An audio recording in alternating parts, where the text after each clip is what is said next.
If you want to teach your child how to read phonetically, the first step is to introduce to your child the short sounds of vowels.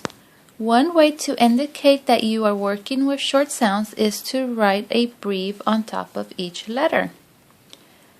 Then simply teach them the sounds.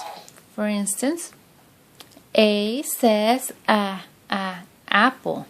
E says egg. I says igloo. O says octopus. U says umbrella.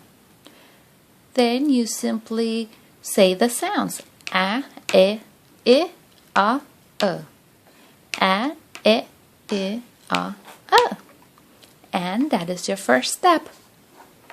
Once your child knows his short sounds, then we can move on to step number 2.